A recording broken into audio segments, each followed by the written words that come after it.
नमस्कार। जेच एजुकेशन में आप सभी स्टूडेंट्स का स्वागत है। आपको पता है कि अब बीपीएससी के 1.5 महीने रह गए हैं मात्र। और अब सवाल ये उठता है कि इस 1.5 महीने में क्या किया जाए। पिछले 1 साल से बीपीएससी की जो प्रोसेस चल रही है उसमें बीपीएससी के एग्जाम बार बार एक्सटेंड हो रहे हैं।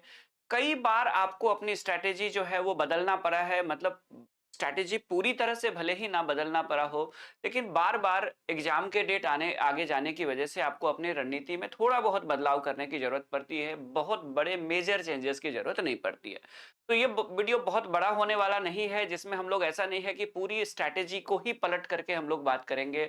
हम लोग यहाँ पे क्या करेंगे, तो हम लोग अपनी स्ट्रैटेजी में थोड़ा अंतिम समय में परिवर्तन करेंगे। आपको पता होगा कि आप जब ओलंपिक में देखते होंगे, जब 5,000 मीटर और 10,000 मीटर की जो लंबी वाली जो दौड़ होती है, या ओलंपिक में अगर आप मैराथन दौड़ की बात करते हैं, तो मैराथन दौड़ में देखते हैं कि जो धावक होते हैं, जो एथलीट होते हैं, वो शुरू में जो लंबी दूरी के धावक होते हैं, उनकी विशेषता ये होती है कि वो बहुत स्लो चलते हैं, शुरू में स्लो भागते हैं।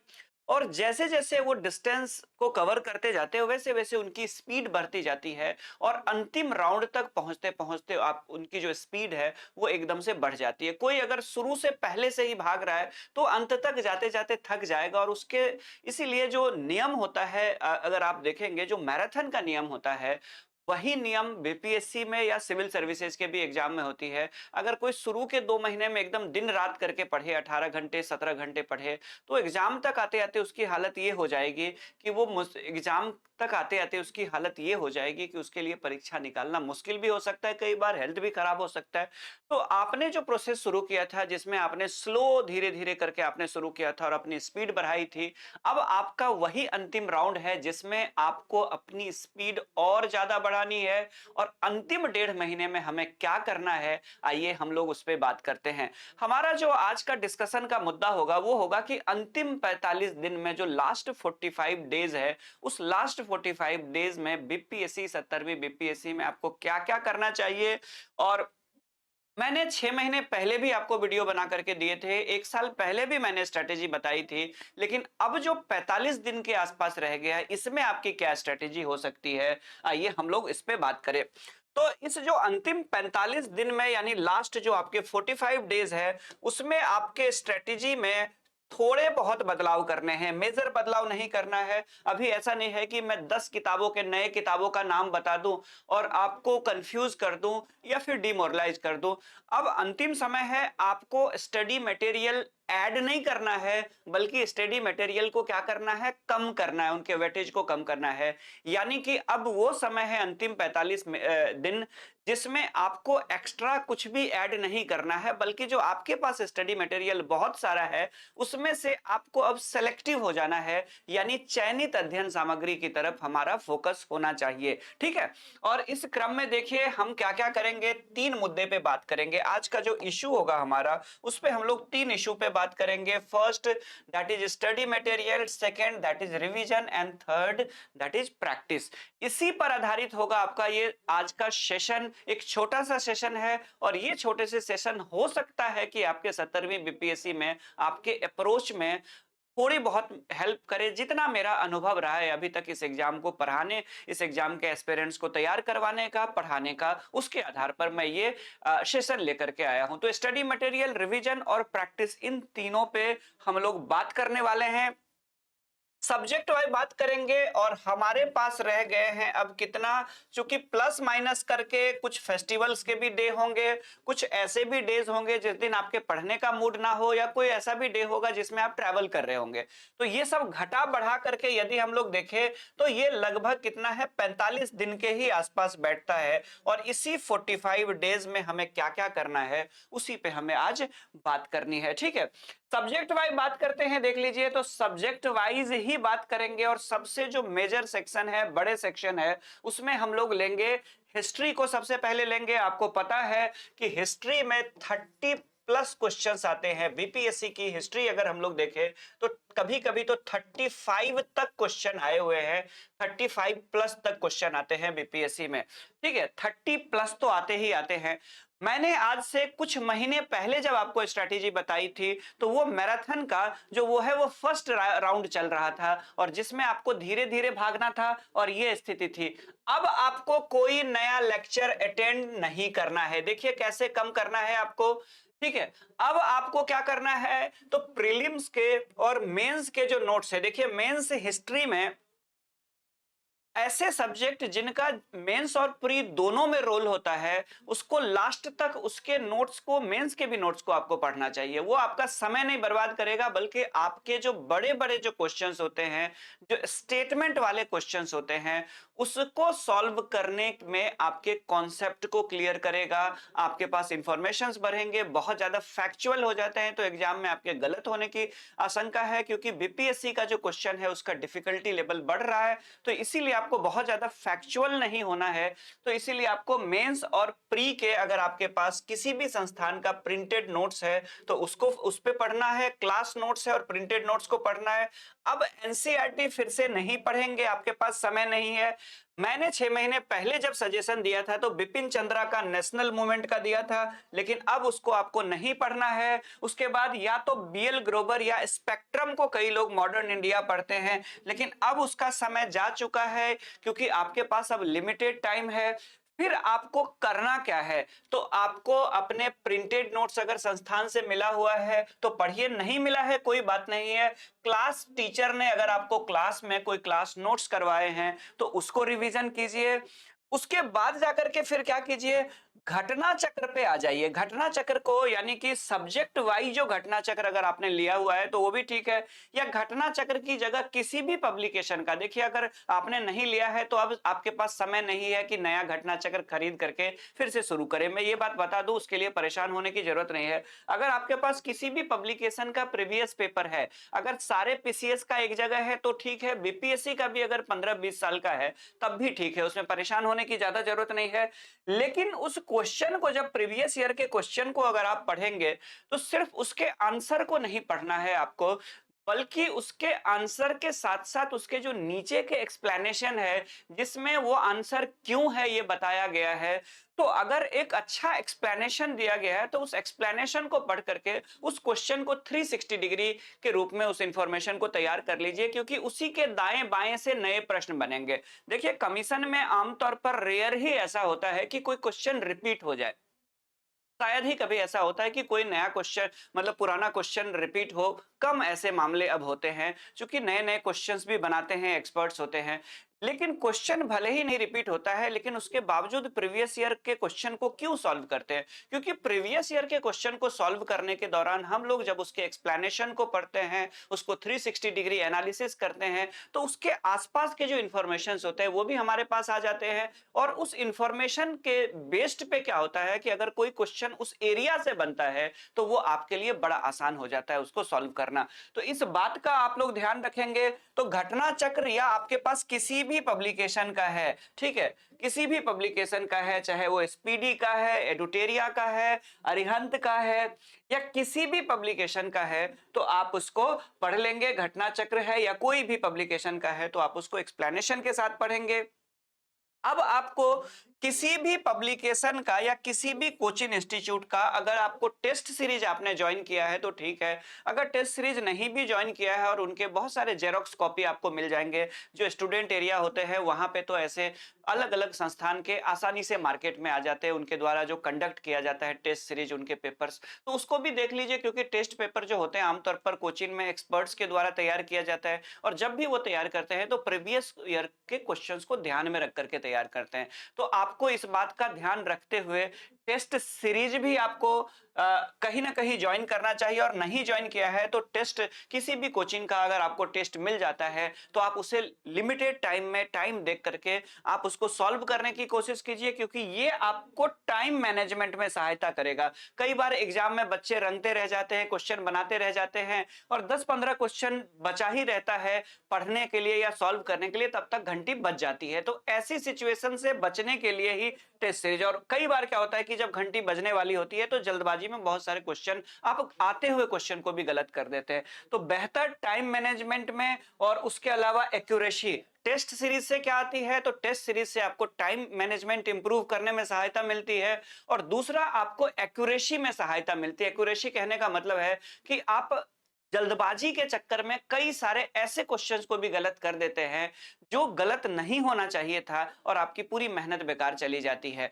तो ठीक है, तो उससे बचने के लिए ही टेस्ट सीरीज ज्वाइन किया जाता है या टेस्ट सीरीज सॉल्व की जाती है, टेस्ट पेपर सॉल्व किया जाता है ताकि एक्यूरेसी भी मेंटेन रहे और टाइम मैनेजमेंट भी परीक्षा हॉल में मेंटेन रहे, यानी जितना समय दिया गया उसमें कोई हड़बड़ाहट ना हो और आप आराम से क्वेश्चन करके आ जाए। ठीक है, तो हिस्ट्री में हमारा ये अप्रोच रहेगा, यानी कि आप प्री और मेंस के अगर आपके पास नोट्स है, चूंकि मेंस में भी हिस्ट्री है और हिस्ट्री जो मॉडर्न इंडिया को शामिल किया गया है विद बिहार हिस्ट्री को शामिल किया गया बीपीएससी के सिलेबस में, तो वहां से जब मॉडर्न इंडिया से गहराई वाले प्रश्न पूछेंगे या आपको स्टेटमेंट वाले प्रश्न पूछेंगे कि भारत छोड़ो क्रांति के संबंध में निम्नलिखित कथनों पर विचार कीजिए, सविनय अवज्ञा आंदोलन के संबंध में निम्नलिखित कथनों पर विचार कीजिए, consider the statement about 1857 revolution, तो इस तरह के जो क्वेश्चंस जब आपसे पूछे जाएंगे तो इस तरह के क्वेश्चंस के लिए आपके पास मेंस का मटेरियल होना जरूरी है। ठीक है, तो आगे बढ़ते हैं हम लोग। तो हिस्ट्री में आपका यही अप्रोच रहना चाहिए मेरे अनुसार।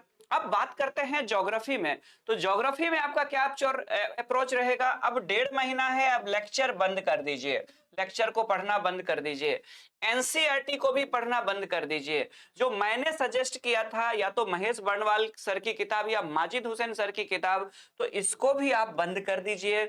उसके बाद जाकर के यदि हम लोग बात करें तो अब आपको क्या करना है, तो ज्योग्राफी में भी प्री और मेंस के जो क्वेश्चन ये है प्रिंटेड और स्टडी मटेरियल, अगर आपको प्रिंटेड में संस्थान ने दिया है तो ठीक है, या आपने क्लास अटेंड किया है तो आपके पास क्लास नोट्स है, या यदि आपने सेल्फ स्टडी किया है तो आपको किसी कोचिंग का किसी इंस्टीट्यूट का क्लास नोट्स है, तो उसको आप रिवीजन करेंगे। चूंकि वो क्या होता है, तो वो कंपाइल्ड होता है और वो छोटा सा एरिया होता है जिसको आप एक दिन में चाहे तो ज्योग्राफी के पूरे नोट्स को पलट सकते हैं तेजी से। पलटने का मतलब है कि आप उसको कई बार पढ़ चुके हैं पहले, ज्यादातर इंफॉर्मेशन याद है, तो बस आपको तो रिवीजन करना है।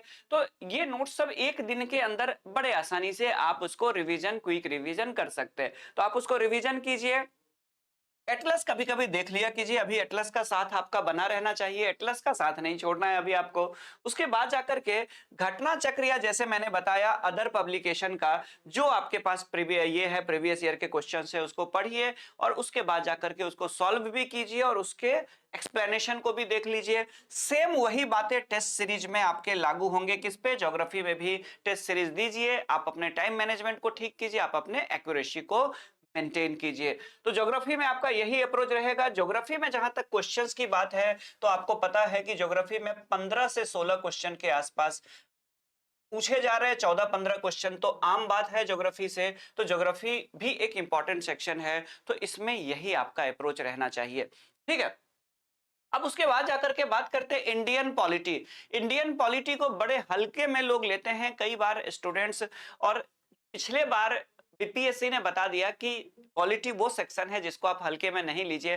बड़े बड़े स्टेटमेंट वाले क्वेश्चन जब बीपीएससी ने 69th में पूछना शुरू किया तो कई लोगों के पॉलिटी में गलत होने शुरू हो गया। उसका कारण क्या था कि लोग सिर्फ आर्टिकल्स याद करके जाते थे, रट लेते थे कि अस्पृश्यता से संबंधित आर्टिकल 17 रट लिया, अनटचेबिलिटी आर्टिकल 17, उसके बाद जाकर के डीपीएसपी कितना में है तो इतना से इतना में है, फंडामेंटल ड्यूटीज में कौन कौन से ड्यूटीज है, प्रेसिडेंट किस में है, इमरजेंसी राइट्स कौन से में है, फाइनेंशियल रिलेशन स्टेट और उसका कहां पे है, अमेंडमेंट कहां से लिया गया है, सोर्सेस ऑफ इंडियन कॉन्स्टिट्यूशन, ऐसे करके लोग याद कर लेते थे फैक्ट्स को।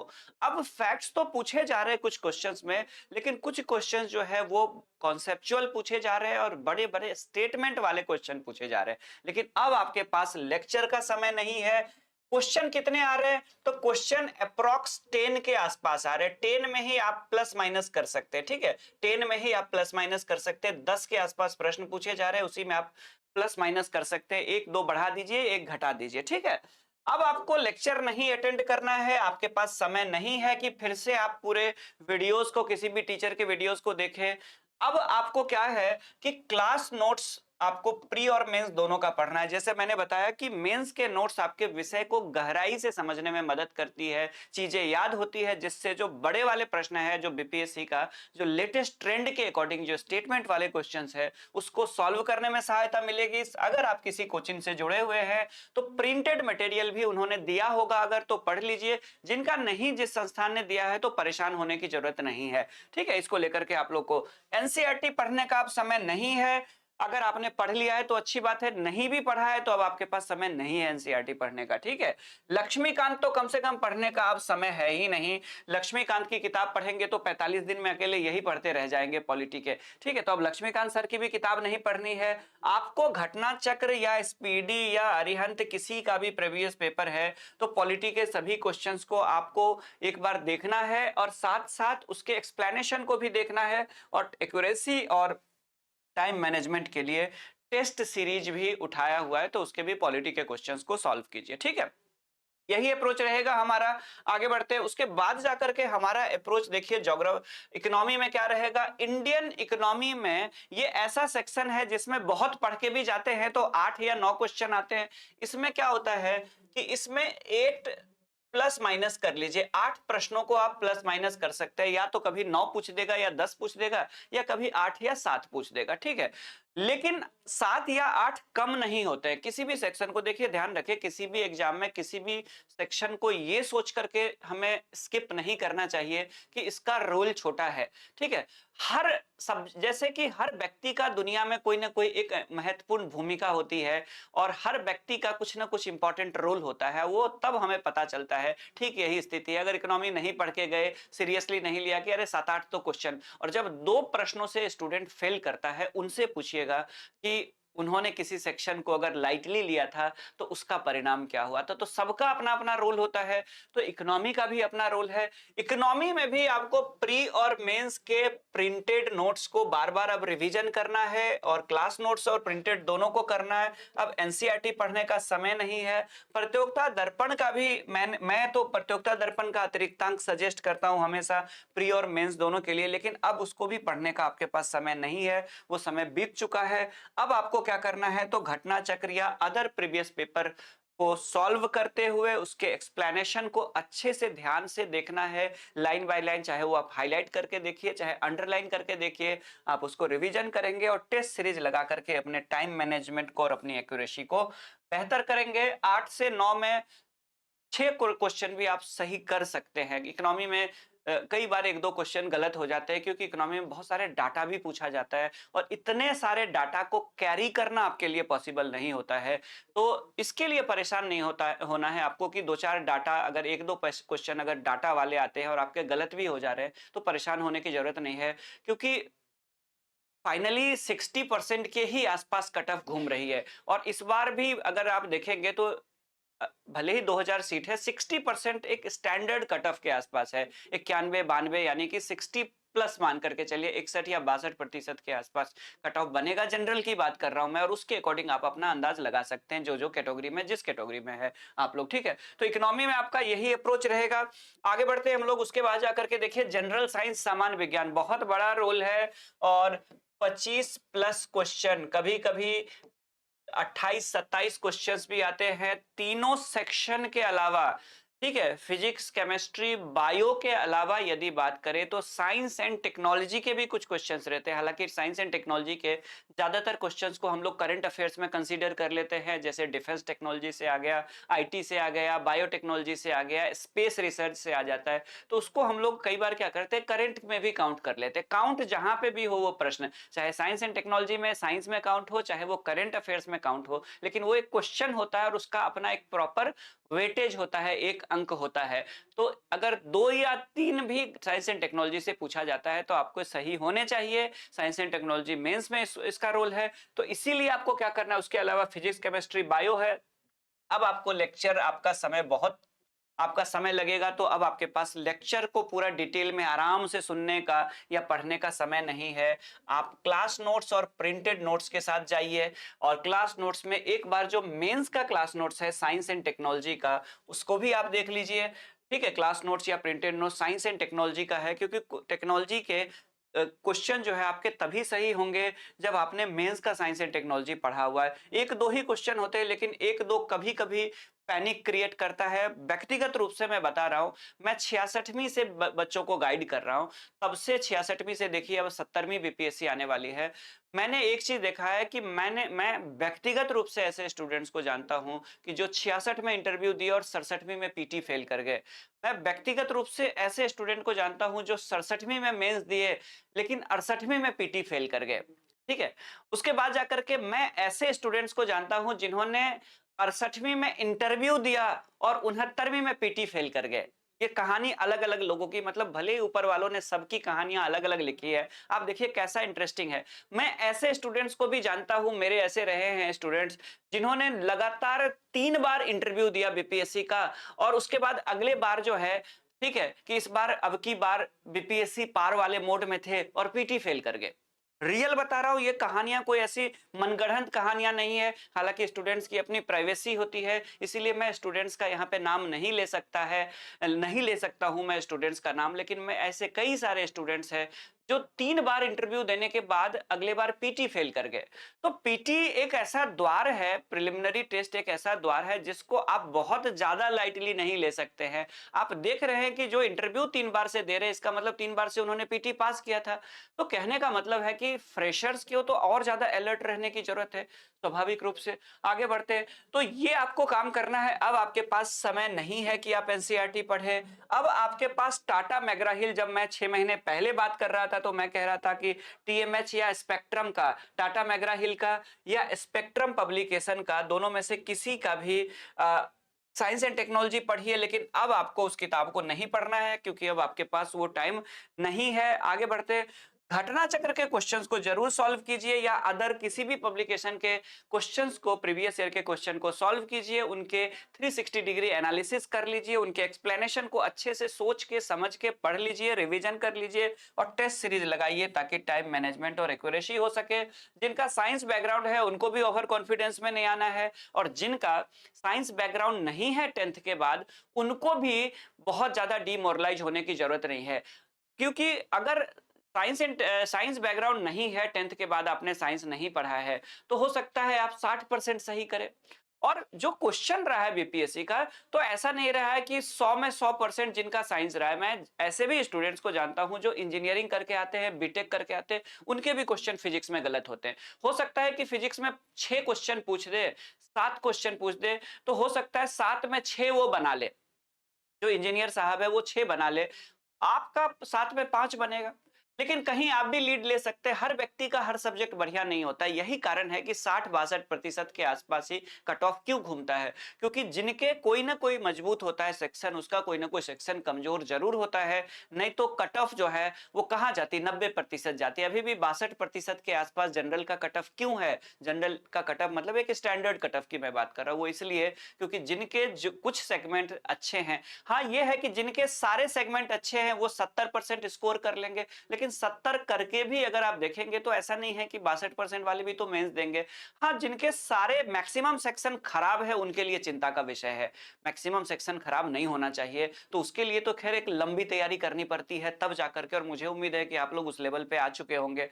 तो यहाँ पे आपको क्या करना है, टेस्ट सीरीज भी लगानी है और कोशिश करनी है कि 25 में से कम 80% तो कर ले स्कोर। और आपके पास ऑप्शन तो होते ही हैं, 4 ऑप्शन वाला होता है। जिनको साइंस बहुत भी नहीं आती है वो भी कम से कम 4 विकल्प का यूज करके आप चाहे तो, मैं आप लोगों के लिए एग्जाम के 2-4 दिन पहले भी कुछ सेशन लाऊंगा अंतिम समय में क्या करें। अभी इस 45 दिन की बात कर रहे हैं। अब बात करते हैं मैथ्स रीजनिंग। मैथ्स रीजनिंग का बीपीएससी ने एक ट्रेंड पकड़ लिया, और वो ट्रेंड क्या है, तो 10 ही प्लस माइनस कर दीजिए। 11 भी नहीं हो रहा है, 10 में 10 ही पूछा जा रहा है। ठीक है, एकदम 10 के आसपास ही अटका हुआ है कि किसी भी हाल में मैथ रीजनिंग हम 10 से ज्यादा नहीं पूछेंगे। बीपीएससी के कुछ क्वेश्चन तो ऐसे हैं 10 में 10 नहीं बनते हैं, मैथ से एमएससी वाले के भी गलत हो जाते हैं। यानी कुछ ऐसे प्रश्न होते हैं जो सही करने के लिए अगर आप अड़ गए मतलब जिनका मैथ बैकग्राउंड है कि कई बार मैं ये कैसे मुझसे दूर चला जाएगा, मैं तो इसको सॉल्व करके ही मानूंगा, ठीक है, मैं इसको सॉल्व करके ही मानूंगा, और चैलेंज के रूप में ले लेते हैं। और वो मैथ के कुछ क्वेश्चन आपका 10 मिनट अगर खराब कर दे रहा है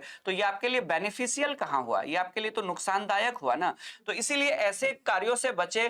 जो प्रश्न एक दृष्टि में समझ में आ जाएगा कि नहीं मुझसे नहीं सॉल्व हो सकता है, उसको छोड़ के आगे बढ़ जाइए। जबरदस्ती अड़ने वाली चीज नहीं है। बीपीएससी वो द्वार है, आपने देखा होगा टाइल्स लगा हुआ है, हल्का सा वो वाला लकड़ी कलर वाला टाइल्स लगा हुआ है, तो उसमें अड़ करके नहीं जाना है, उस बीपीएससी में झुक करके जाना है, उसके गेट से झुक के आपको जाना है, अड़ना नहीं है बीपीएससी से। अगर आपके मैथ में किसी के 10 में 10 सही भी कर लिया और एक क्वेश्चन को जबरदस्ती सही करने के चक्कर में 10 मिनट खराब कर लिया, तो वो बेनिफिशियल नहीं है। स्मार्ट बनिए, ठीक है।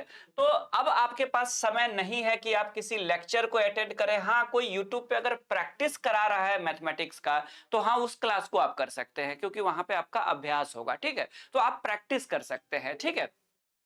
क्लास नोट्स को देखते रहिए, प्रिंटेड मटेरियल को भी देखते रहिए।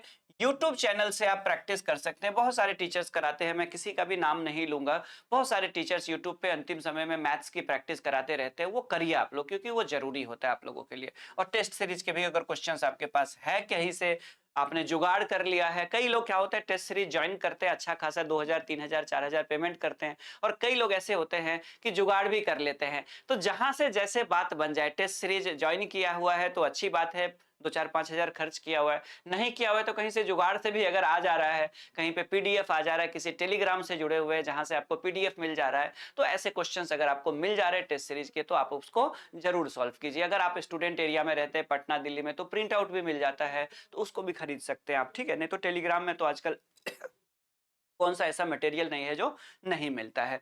तो ये आपका अप्रोच रहेगा, कोशिश करें परेशान ना हो। अगर 10 में 5 भी बन रहा है तो कोई दिक्कत नहीं है। यहां अगर 5 बन रहा है जिनका नॉन मैथ्स बैकग्राउंड है, तो हो सकता है दूसरी जगह आप उसको रिकवरी कर सकते हैं, ठीक है। तो इसमें परेशान होने की जरूरत नहीं है।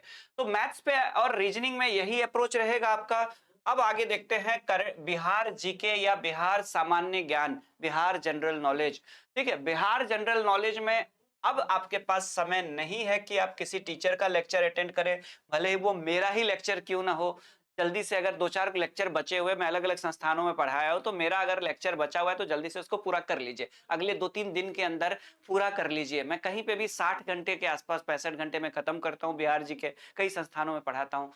तो आप जल्दी से जल्दी उसको खत्म कर लीजिए, कोशिश कीजिए कि 2 दिन के अंदर आप खत्म करें। अब समय नहीं है कि पूरा डिटेल में। क्लास नोट्स का रिवीजन कीजिए, उसके बाद अगर प्रिंटेड मटेरियल संस्थान दे रही है तो उसको रिवीजन कीजिए। अब आपके पास किताब, चूंकि इम्तियाज अहमद पढ़ने का समय नहीं है, मैं आज से 6 महीना या 1 साल पहले अगर मैंने स्ट्रेटेजी बताई है प्लेटफॉर्म पे, इसी प्लेटफॉर्म पे, तो अब जाकर के आपके पास इम्तियाज सर का किताब पढ़ने का समय नहीं है। हाँ, जीके की जो किताब होती है, जो वन लाइनर वाले हैं, उसको आप तेजी से नोट्स की तरह पढ़ सकते हैं, क्योंकि वो भी एक तरह से नोट्स ही होता है, चाहे वो अरिहंत पब्लिकेशन का है, चाहे वो स्पीडी का है, चाहे वो किसी भी पब्लिकेशन का, एडुटेरिया का है, बिहार जीके या किसी भी कोचिंग का है, ठीक है। आप उसको पढ़ लीजिए एक बार, ठीक है। उसके बाद जाकर के घटना चक्र से प्रीवियस ईयर के क्वेश्चन को सॉल्व कीजिए। टेस्ट सीरीज है तो टेस्ट सीरीज को लगाइए, ताकि आप एक्यूरेसी और टाइम मैनेजमेंट कर सके। करंट अफेयर्स बहुत बड़ा रोल। अच्छा, मैंने इसमें ये नहीं बताया, बिहार जीके की भी हाल यही है, 25 प्लस माइनस, यानी 25 जो है प्लस माइनस 25 के आसपास, 1 2 आगे 1 2 पीछे, यही स्थिति रही है बिहार जनरल नॉलेज की, बिहार जीके की। बिहार जनरल नॉलेज में देखा गया 3 बड़े एरिया। हालांकि मैं क्लास में आर्ट एंड कल्चर भी पढ़ा देता हूं, ठीक है, सोहर समदाउन भी पढ़ा देता हूं क्लास में, ताकि बच्चों का इंटरेस्ट जागे बिहार के बारे में जानने के लिए। लेकिन सबसे ज्यादा जो बिहार जीके से पूछा जाता है वो हिस्ट्री से पूछा जाता है, फिर सेकंड ज्योग्राफी से, और थर्ड बिहार इकोनॉमिक सर्वे से, ठीक है। 3 बड़े सेगमेंट है बिहार जीके में। हालांकि है तो बहुत सारे सेगमेंट, लेकिन उसमें से सबसे ज्यादा जो पूछा जाता है वो बिहार हिस्ट्री से, फिर बिहार ज्योग्राफी से, और उसके बाद बिहार इकोनॉमिक सर्वे 2023-24, ठीक है। ये 3 मेजर सोर्सेस होंगे जिससे आपके 90% क्वेश्चंस आएंगे, ठीक है। इस बात का ध्यान रखेंगे कौन कौन से 3 सेक्शन होंगे, तो बिहार हिस्ट्री होगा, बिहार ज्योग्राफी होगा, और बिहार जो है ज्योग्राफी होगा, और बिहार जो है वो इकोनॉमिक सर्वे 2023-24, उसी के डाटा से क्वेश्चन बनेंगे आपके, ठीक है। तो इस बात का ध्यान रखेंगे। और यही प्रोसेस यहाँ पे अपनाएंगे। आगे बढ़ते हम लोग, अगला जो आपका रहेगा वो रहेगा करंट अफेयर्स। ये मेरा सेक्शन रहा है एक लंबे समय से, आपको पता होगा कि मैं 67वीं से करंट अफेयर्स पढ़ा रहा हूँ। 67वीं, 68वीं, 69वीं मैंने करंट अफेयर्स पढ़ाए, अलग अलग संस्थानों में पढ़ाए, ठीक है। और करंट अफेयर्स का मेरा ठीक ठाक ट्रैक रिकॉर्ड रहा है। हालांकि मैं आप लोगों की पूरी डिमांड नहीं पूरा कर पा रहा हूँ फिलहाल, बहुत सारे आईएएस के बैचेस में भी मैं व्यस्त हूँ, ठीक है। आज से अगर 2 साल पहले मुझसे मिलते तो मैं शुद्ध बीपीएससी पे ओरिएंटेड हो गया था, पूरी तरह से निर्भर। 1-1.5 साल के लिए ऐसा हुआ था कि मैं पूरी तरह से बीपीएससी पे फोकस कर रहा था। लेकिन बीपीएससी में कुछ सिलेबस बदलाव हुआ, मैं ज्योग्राफी ऑप्शनल पढ़ा रहा था, आप लोगों को पता होगा, और ऑप्शनल को जब क्वालिफाइंग कर दिया गया तो मैं फिर से अपना पुराना यानी यूपीएससी की तरफ मैं मूव कर गया। और अब मैं यूपीएससी में ज्यादा समय दे रहा हूँ, बीपीएससी में कम दे पा रहा हूँ, इसीलिए आप लोगों को ये करंट नेशनल इंटरनेशनल नहीं करा पा रहा हूँ। फिर भी मैं कोशिश कर रहा हूँ कि बिहार कम से कम करंट अफेयर्स करा दूं, जो आसानी से नहीं मिलता है छात्रों को। तो ये मेरी कोशिश जारी रहेगी, और आगे जैसे ही मेरे पास थोड़ा वर्कलोड कम होगा तो भविष्य में और भी चीजें लाऊंगा मैं यूट्यूब पे, ठीक है। तो अब आपके पास समय नहीं है कि करंट अफेयर्स के लेक्चर को अटेंड करें, हाँ क्लास नोट्स है तो उसको प्रैक्टिस कीजिए।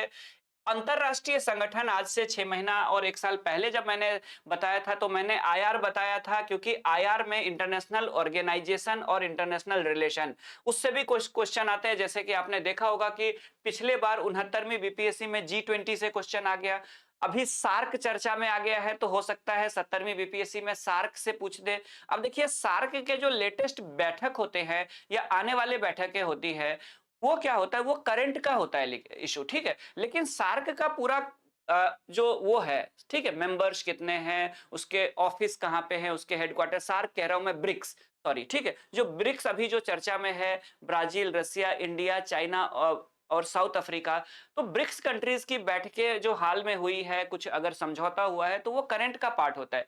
लेकिन आपका, जैसे आपने देखा होगा कि जैसे G20 की बैठक हुई थी, तो G20 की बैठक से क्वेश्चन नहीं पूछ करके G20 के स्टैटिक पार्ट से क्वेश्चन पूछ दिए गए थे। 69वीं में ये पूछ लिया था कि वर्ल्ड जीडीपी में कितना कंट्रीब्यूशन है, वर्ल्ड के ट्रेड में कितना कंट्रीब्यूशन है, वर्ल्ड की पॉपुलेशन में कितना कंट्रीब्यूशन है G20 का। तो यही बातें ब्रिक्स के बारे में भी पूछ सकता है, ब्रिक्स बैंक के बारे में पूछ सकता है, ब्रिक्स में जो लेटेस्ट मेंबर्स आए हैं उसके बारे में पूछ सकता है। तो ब्रिक्स का स्टैटिक पार्ट भी आपको करना चाहिए। तो इसीलिए मैंने सजेस्ट किया था कि अंतरराष्ट्रीय संगठन से संबंधित कोई भी किताब आप, मेंस में अंतरराष्ट्रीय संगठन और अंतरराष्ट्रीय संबंध है, लेकिन प्रीलिम्स में भी क्वेश्चन आते हैं उस संगठन से जो संगठन हाल में किसी कारण से चर्चा में रहते हैं। लेकिन अब आपके पास समय नहीं है कि इन किताबों को पढ़े। अब आपको सीधे सीधे, यदि आपने प्रतियोगिता दर्पण मासिक पत्रिका लिया हुआ है 12 मंथ का, तो 12 मंथ का उसको आपने अगर वो किया हुआ है, ठीक है, आपने अगर उसको अंडरलाइन किया हुआ है, तो 12 मंथ का आप उसको बार बार रिवीजन कर सकते हैं। अगर आपके पास कोई क्लास नोट्स है तो उसका भी आप रिवीजन कर सकते हैं। यदि आपके पास किसी भी, अब है, अब समय नहीं है कि नया करंट अफेयर्स का कोई सोर्स अब अपने उसमें इंक्लूड करें। आपके पास स्पीडी है, एडुटेरिया है, या फिर आपके पास और भी किसी का है, घटना चक्र का है, किसी भी पब्लिकेशन का जो करंट अफेयर्स है, कई सारे, अरिहंत का पूरा कंसाइज भी आता है, 1 साल का भी स्पेशल इशू आता है, जो है आप उसी को बार बार अब पढ़िए। अब समय नहीं है।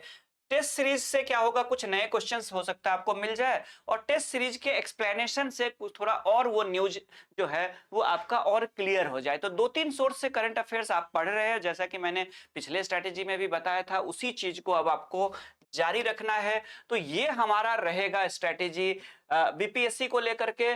और जहां तक कट ऑफ की बात है, तो मैं कोई भविष्यवेता नहीं हूं। अभी तो है, बीपीएससी ने एक बार पूछा था ना कि पानी में मछरिया, नौ नौ कुटी बखरा, तो अभी पानी में मछरिया मतलब बीपीएससी का एग्जाम अभी नहीं हुआ है, और अभी से भविष्यवाणी कर रहा कि कितना कट ऑफ जाएगा, ये मुझे लगता है कि उचित नहीं होगा। इसलिए भी क्योंकि कट ऑफ 2 बातों पर निर्भर करती है, सिर्फ इसलिए नहीं कि 2000 सीट है तो कट ऑफ जो है वो 70 आ जाएगा। आप ये मान लेंगे कि इस बार तो 2000 सीट है, तो पिछले बार की तुलना में 5 गुना ज्यादा सीट है, 4 गुना, तो एक काम करते हैं, कट ऑफ तो 70-75 आ जाएगा जनरल का। ऐसा नहीं होगा, ठीक है। ऐसा इसलिए भी नहीं होगा क्योंकि क्वालिटी बढ़ रही है छात्रों की, अच्छे अच्छे सेक्टर से प्राइवेट सेक्टर से अच्छे-अच्छे जो इंजीनियर सब है और या एमबीए किए हुए हैं या मैनेजमेंट या से आ रहे हैं, फील्ड के लोग आ रहे हैं और वो मेहनती स्टूडेंट्स आ रहे हैं। तो कट ऑफ बहुत नीचे नहीं जाएगा, इस बात का ध्यान रखें। हाँ, 2-4 अगर नीचे चला जाए ज़्यादा सीट की वजह से, वो अलग बात है। और दूसरी अभी ये बात है कि अभी पानी में मछरिया, नौनो कुटी बखरा जो बीपीएससी ने निबंध पूछा था वही हाल है। अभी कट ऑफ नहीं कहा जा सकता है। कट ऑफ निर्भर करेगा किस पे? तो कट ऑफ निर्भर करेगा, अभी तो फॉर्म भी पूरा भरना समाप्त नहीं हुआ है। तो कहने का मतलब है कट ऑफ 2-3 बातों पर निर्भर करेगा। अपीयरिंग कैंडिडेट्स कितना है, टोटल सीट कितना है और तीसरा जो आपके पास पेपर जो है, वो पेपर का डिफिकल्टी लेवल क्या है? क्या वो डिफिकल्ट पेपर है? क्या वो पेपर मॉडरेट पेपर है? क्या वो ईजी पेपर है? इन तीनों फैक्टर पे अगर ईजी चला गया क्वेश्चन तो आप ध्यान रखिए 100 से भी पार जा सकती है कट ऑफ। एक बार 113 गया था, आपको पता है 67वीं में। 68वीं 69वीं में भले ही 92 के आसपास घूम रहा है, लेकिन 67वीं में 113 गया हुआ था जनरल का कट ऑफ, आपको पता है। तो अभी से कट ऑफ के बारे में नहीं सोचिए कितना जाएगा, आप मान करके चलिए कि मुझे 100 क्वेश्चन कम से कम हल करके आने हैं, कम से कम 100 करके हल हल करके आने हैं, ठीक है। बाकी डिफिकल्ट होगा तो सबके लिए होगा, अगर अचानक से इजी पेपर आ गया तो सबके लिए इजी होगा, क्योंकि जनरली जो अच्छे स्टूडेंट्स की स्ट्रैटेजी होती है उसमें बहुत जमीन आसमान का फर्क नहीं होता है। सोर्सेस में भी जमीन आसमान का फर्क नहीं होता है, बस वो क्या होता है सोर्सेस का बेस्ट यूज करते हैं, अच्छे से याद करते हैं, रिविजन करते हैं, प्रैक्टिस करके गए होते हैं। तो पास होने वाले और फेल होने वाले में यही अंतर होता है। हो सकता है फेल करने वाले भी प्रतियोगिता दर्पण पढ़ते हो, पास करने वाले, लेकिन फेल करने और पास करने वाले में थोड़ा अंतर होता है, अप्रोच को लेकर के, रिवीजन को लेकर के, प्रैक्टिस को लेकर के, ठीक है। आगे बढ़ते हैं। अब जाकर के देखिए क्या है, तो ये सारा का सारा फीचर आपका रहेगा। जब आप 13 दिसंबर को पेपर दे करके आएंगे तो आप YouTube पे जब आप देखेंगे तो मेरे बहुत सारे वीडियोस हैं। मैं आईएएस और उसके बाद जाकर के पीसीएस के जो एसए वाला सेक्शन होता है वो दोनों इंग्लिश मीडियम और हिंदी मीडियम दोनों में पढ़ाता हूं, बाइलिंगुअल पढ़ाता हूं। और जैसे ही आप लोग आएंगे वैसे ही प्री दे करके आएंगे तो उसके 3 से 4 दिन के अंदर अगर 13 को हो जाता है तो 17 या 18 तारीख को बैच की अनाउंसमेंट कर दी जाएगी। और जो आपका जो बैच रहेगा उस बैच में मिनिमम फी पे किसी भी हाल में जितने संस्थान आपको निबंध करा रहा है या ऐसे करा रहा है उसके 1/3 प्राइस पे ही आप लोगों को ये कोर्स मैं अवेलेबल कराऊंगा। और ये कोर्स जो मेरा वाला जो ऐसे राइटिंग का कोर्स होगा वो डिफरेंट दूसरी जगह से ये होगा। आप देखेंगे कि दूसरी जगह पे हाउ टू राइट ऐसे पे ही पूरी क्लास खत्म हो जाती है, ऐसे लिखना है, सिर्फ समझाते हैं कैसे लिखना है ये बताते हैं। मैं क्लास में ही कोशिश करता हूं कि एक तो इंग्लिश और हिंदी मीडियम दोनों में होगा, एक लाइन इंग्लिश एक लाइन हिंदी लिखवाते चलता हूं दोनों मीडियम के बच्चों को क्लास में ही। आप मेरे कुछ ओरिजिनल क्लास के भी लेक्चर को देख सकते हैं, इसी चैनल पे है, ठीक है, जिसमें मैं आराम से लिखा रहा हूं, ठीक है। उसके बाद जाकर के 70 घंटे से अधिक का ये प्रोग्राम होगा। 30 ऐसे तो क्लास में ही लिखा दिया जाएगा 700 से 800 शब्द में, और उसके बाद 15 ऐसे मॉडल ऐसे दिए जाएंगे जिसको आप प्रैक्टिस करेंगे लिखने का, उसका फॉर्मेट बना करके, और कुछ इंफॉर्मेशन होगा गाइडलाइन जिसके आधार पर ये 15 ऐसे आप लिखेंगे। लगभग 45 निबंध अगर आपने लिख लिया ना तो आप क्लास एग्जाम में जाके डायरेक्ट लिखकर, इस बार मैं बता दूं कि आईएएस के एग्जाम में 3 निबंध तो मेरे डायरेक्ट आ गए थे, जितना मैं पढ़ाता हूं उसमें से 3 ऐसे तो आईएएस वाले में डायरेक्ट आ गए थे, जबकि 2 ही लिखना था छात्रों को, आपको पता है आईएएस में। बीपीएससी में आपको 3 ऐसे लिखने हैं 700 से 800 शब्द में। ये जो निबंध की क्लास होगी वो अगर 13 को एग्जाम हो जाता है तो 17 तारीख या 18 तारीख को स्टार्ट कर देंगे। और इसमें फिलोसफिकल यानी दार्शनिक विषय के अलावा समसामयिक विषय पे भी ये निबंध होगा। और उसके बाद जाकर के इसमें मैथिली और भोजपुरी जो मुहावरे और लोकोक्ति से पूछे जाते हैं उसको भी दोनों मीडियम वालों को करा देंगे। इंग्लिश हिंदी दोनों मीडियम में बाइलिंगुअल होगी। आप मेरे सभी लेक्चर्स को देख सकते हैं, मैं बाइलिंगुअल ही पढ़ाता हूं। अब ये सारे मेरे लेक्चर्स मिलेंगे कहाँ पे, मेरे बैच, तो इसके लिए अभी से आप लोग तैयार हो जाइए। देखिए ये है बीपीएससी का ऐसे का फॉर्मेट, ये आप लोगों को पहले से ही पता है। दार्शनिक विषय पे पूछा जाता है, दार्शनिक और करंट इशू पे पूछा जाता है, और फिर बिहार के मुहावरे और लोकोक्ति पे पूछा जाता है। पानी में मछरिया, नौनो कुटी बखरा, ठीक है। आगुनाथ ने पाछू पघा बिना छान के दे गधा, ठीक है। निर्धुनेर के राम रखवार, ये सब पूछे जाते हैं, आपको पता ही होगा, ठीक है। धर्म के बिना विज्ञान आन्हर छे, विज्ञान के बिना धर्म नांगर छे, ठीक है, इस तरह के। तो ये सारे जो मेरे लेक्चर्स होंगे वो पीटी के जस्ट बाद स्टार्ट हो जाएंगे, 17 या 18 तारीख को स्टार्ट हो जाएंगे। और ये आपको लेक्चर्स मिलेंगे। आप इसके लिए आपको डाउनलोड करना पड़ेगा, आपको गूगल प्ले स्टोर पे जाना पड़ेगा, और गूगल प्ले स्टोर पे जाकर के आपको रवि कुमार झा जेएच एजुकेशन, मैंने इस तरह से नाम रखे हैं अपने प्लेटफॉर्म का, ठीक है, अपने प्लेटफॉर्म का इस तरह से नाम रखा है कि आप लोगों को किसी भी प्रकार का दिक्कत ना हो मुझे ढूंढने के लिए। तो आप जैसे रवि कुमार झा जेएच ही लिखेंगे, एजुकेशन नहीं भी लिखेंगे, तुरंत आ जाएगा गूगल प्ले स्टोर पे और ये ऐप आ जाएगा जिसमें apex.co.in, ये एक नोएडा बेस्ड एक कंपनी है, टेक्निकल कंपनी है, जिसके द्वारा ये ऐप मैंने जिनसे डेवलप करवाया है। 5 स्टार रेटिंग है, देख लीजिए। जिन बच्चों ने ऐप को डाउनलोड किया उन्होंने 5 स्टार दिया है।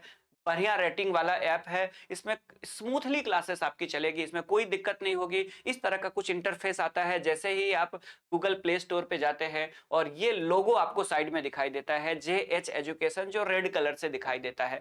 यहाँ पे कई स्टूडेंट्स का ये कहना होता है कि जेएच का मतलब क्या होता है, तो ये एक सीक्रेट है और ये सीक्रेट मैं अपने ऑनलाइन क्लास में, ठीक है, जो मेरी ऑनलाइन ऐप पे क्लास चलेगी उसमें मैं डिकोड करूंगा। यहाँ पे मैं पब्लिकली यूट्यूब पे नहीं बताऊंगा कि इस जेएच का फुल फॉर्म क्या है, ठीक है। आप लोग अनुमान लगाते रहिए, जब आप लोग ऐप पे आएंगे, डाउनलोड करेंगे और ऐप पे जब आप क्लास करेंगे उस समय मुझसे ये सवाल पूछिएगा कि इसका फुल फॉर्म क्या है।